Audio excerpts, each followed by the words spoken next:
Bismillahirrahmanirrahim. Assalamualaikum warahmatullahi wabarakatuh. Selamat siang, Ibu dosen dan rekan-rekan yang saya banggakan dan saya sayangi.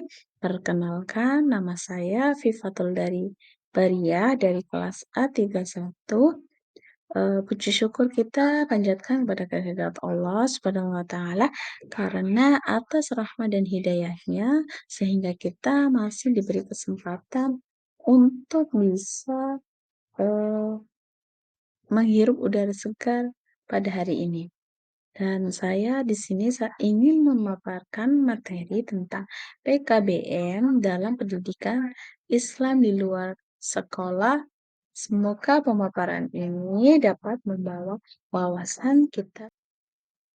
Baik, langsung saja dalam penjelasan yang pertama yaitu tentang PKBM.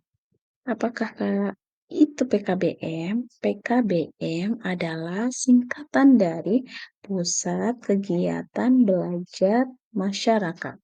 PKBM merupakan lembaga pendidikan non-formal berbasis masyarakat yang didirikan dari, oleh, dan untuk masyarakat.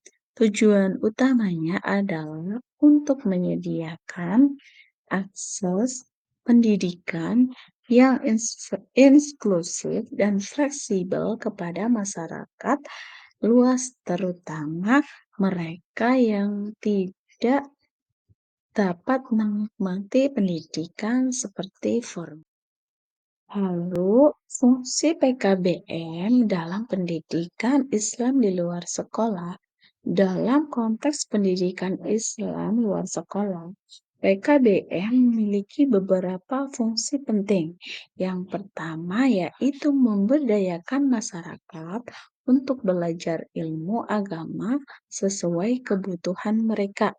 Lalu yang kedua, memberikan kesempatan kepada semua warga tanpa membedakan latar belakang sosial dan budaya.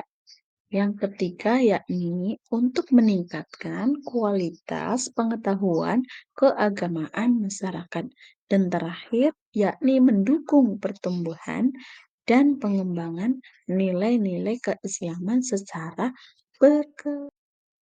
Lalu, di sini juga dijelaskan ada beberapa jenis kegiatan PKBM. PKBM menyelenggarakan berbagai jenis kegiatan, antara lain seperti pendidikan orang dewasa, pendidikan masyarakat, pendidikan dasar, penyuluhan, dan pelatihan keterampilan, serta termasuk juga kegiatan keagamaan seperti kajian Islam, pelatihan membaca Al-Quran, dan masih banyak yang lain. Lalu dalam manajemen PKBM menurut Direktorat Jenderal Pendidikan Nonformal dan Informal, PKBM harus yang pertama yaitu menyelenggarakan minimal 3 jenis program pendidikan nonformal. Lalu yang kedua itu memiliki taman bacaan masyarakat atau perpustakaan. Dan terakhir menyusun silabus untuk tiap jenis program yang dijalankan. Dalam penyelenggaraannya, manajemen dalam PKBM meliputi yang pertama itu identifikasi kebutuhan belajar masyarakat. Yang kedua itu perencanaan program sesuai kebutuhan. Lalu yang ketiga pengorganisasian sumber daya manusia dan program. Lalu yang keempat, pelaksanaan kegiatan belajar. Yang terakhir itu ada evaluasi hasil dan tindak lanjut. Maksud di sini, identifikasi itu mengidentifikasikan kebutuhan belajar, sumber belajar, dana belajar, tempat belajar, waktu belajar, atau hal-hal yang mendukung terselenggaranya program belajar. Lalu dalam perencanaannya, PKBM itu melaksanakan dengan melakukan pendataan umum, masalah, atau juga kebutuhan dan sumber daya pendukung. Sedangkan dalam pengorganisasian, yakni kegiatan yang menyiapkan dan menggerakkan sumber daya yang akan dimanfaatkan sesuai dengan kebutuhan atau tuntunan program kegiatan, menata pelaksanaan program kegiatan, dan tenaga. Lalu dalam pelaksanaannya, PKBM dalam bidang pendidikan, yakni untuk memotivasi warga belajar, untuk mengadakan atau mengembangkan bahan ajar pokok bagi warga belajar dan juga bahan pengajaran pokok bagi tutor dan narasumber.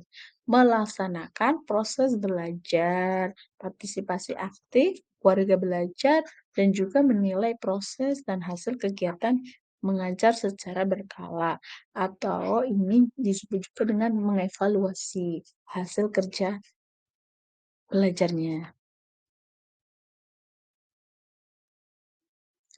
Jadi, dapat kita simpulkan bahwa PKBM merupakan lembaga yang sangat penting dalam mendukung pendidikan Islam di luar sekolah.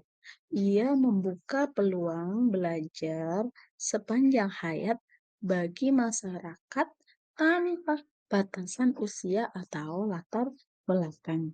PKBM menjadi sarana pemberdayaan umat untuk terus menambah ilmu dan memperkuat nilai-nilai keislaman dalam kehidupan sehari-hari. Mungkin hanya itu yang dapat saya sampaikan.